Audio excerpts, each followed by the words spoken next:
semua anggota ASEAN sepakat untuk membangun integrasi ekonomi, yaitu masyarakat ekonomi ASEAN atau MEA, untuk meningkatkan daya saing kawasan secara keseluruhan di pasar dunia, mempromosikan pertumbuhan ekonomi, mengurangi kemiskinan, dan meningkatkan standar hidup yang diharapkan dicapai pada tahun 2015.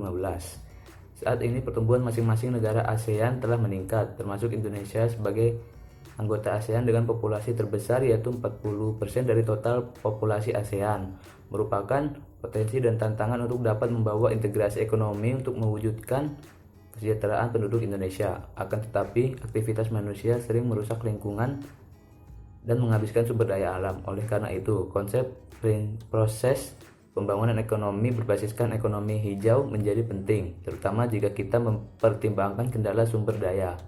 Indonesia telah melakukan implementasi ekonomi hijau. Inti dari ekonomi hijau adalah Rencana Pembangunan Nasional Jangka Panjang UU Nomor 32 Tahun 2009 tentang perlindungan lingkungan dan pengelolaan untuk mencapai tujuan ekonomi hijau.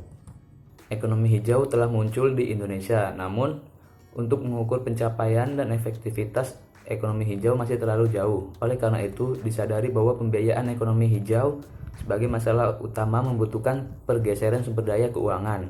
Target pembangunan ekonomi harus jalan dengan tujuan masalah pembangunan. Pengembangan lingkungan ekonomi makro masih jauh dari konsep hijau. Ini terjadi karena pembangunan ekonomi mengabaikan keberlanjutan. Ekonomi hijau membutuhkan upaya komprehensif untuk mendorong lingkungan yang berkelanjutan. Di sini saya akan melanjutkan pembahasan. Ekonomi hijau itu sangat penting untuk melestarikan sumber daya dan pencapaian pembangunan. Tujuan dari penelitian ini adalah untuk menentukan faktor yang mempengaruhi implementasi ekonomi. Ekonomi hijau adalah model pembangunan berdasarkan pengetahuan ekonomi, ekologi, dan hijau untuk solusi dari ekosistem dan ekonomi dan dampak dari aset ekonomi, termasuk pemanasan global dan perubahan iklim. Pertumbuhan populasi menyebabkan dampak negatif terhadap lingkungan, mengurangi produktivitas terhadap sumber daya. Maka dari itu diperlukannya model dasar stabilitas pertumbuhan ekonomi. Selanjutnya, pengembangan distribusi, yaitu kekayaan yang tidak merata, ketidakadilan kebijakan, dan ketidakpastian pendapatan yang diterima oleh pekerja. Globalisasi model menyebabkan konsekuensi buruk terhadap habitat dan spesies, menyebabkan penambahan dan pengurangan populasi. Karena hal itu akan terjadinya kegagalan pasar. Oleh karena itu diperlukannya model dasar komprehensif untuk mengurangi efek negatif. Jadi perkembangan dan pertumbuhan membutuhkan kesadaran manusia akan keterbatasan penggunaan sumber daya dan meningkatkan jangka panjang untuk sumber daya dan lingkungan, dan mengurangi rasio penggunaan sumber daya.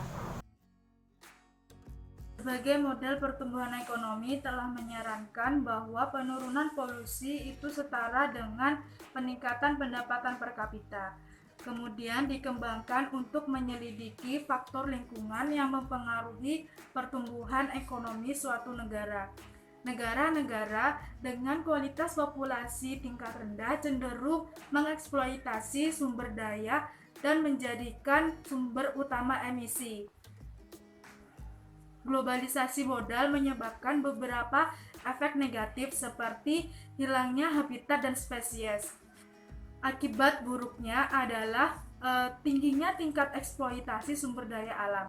Kawasan hutan merupakan faktor penting dalam kualitas lingkungan. Pertumbuhan PDB atau produk domestik bruto juga sangat penting karena dapat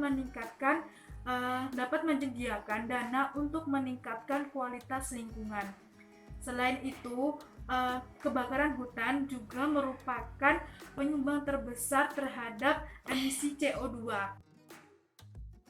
Selanjutnya itu adalah uji koefisien diskriminan dengan rumus F sama dengan SS within dan SS within. Investasi asing langsung yaitu net inflows dari investasi untuk memperoleh kepentingan manajemen langgeng di perusahaan yang beroperasi dalam perekonomian selain dari investor. Menurut Bank Dunia, kawasan hutan adalah lahan di bawah tegakan pohon alami atau ditanam setidaknya 5 meter dari lokasi. Untuk contoh, dalam pertanian, perkebunan, sistem agroforestry, dan pohon di taman kota dan kebun. Emisi karbon dioksida CO2 berasal dari pembakaran bahan bakar fosil dan pembuatan semen. Populasi dalam tulisan ini adalah total populasi suatu negara pada tahun tertentu. Data yang digunakan dalam penelitian ini adalah data direct waktu selama 2010 dalam bentuk data cross-section antara negara dengan tingkat pendapatan sebanyak 52 negara dan diperoleh dari basis data online Bank Dunia. Hasil dan pembahasan.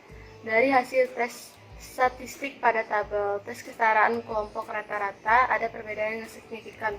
Untuk emisi dengan nilai Wix lambda 0,915 dan signifikan pada 0,029. Dan untuk area hutan dengan nilai Wix lambda 0,896 dan signifikan pada 0,015. Hasil itu menunjukkan bahwa kedua variabel dapat digunakan untuk membentuk variabel diskriminan. Lalu dari gambar perbandingan PDB per kapita Indonesia dan pembangunan Asia, dalam pertumbuhan ekonomi Indonesia, nilai PDB Indonesia itu lebih rendah dibandingkan dengan negara-negara berkembang di Asia. Kondisi ini mempengaruhi daya saing Indonesia di pasar internasional. Lalu berdasarkan database online Bank Dunia, dalam pertumbuhan ekonomi di ASEAN, India, dan Cina pada tahun 2002 sampai 2012 menunjukkan bahwa pertumbuhan ekonomi Indonesia itu relatif lebih rendah dibandingkan dengan negara Cina, India, dan negara ASEAN lainnya. Namun, laju pertumbuhan ekonomi Indonesia itu relatif stabil. Sementara itu, indeks daya saing global pada tahun 2013 menunjukkan bahwa Indonesia berada pada urutan ke-50, yaitu lebih rendah dari negara ASEAN lainnya selain negara Myanmar, Vietnam, dan Filipina.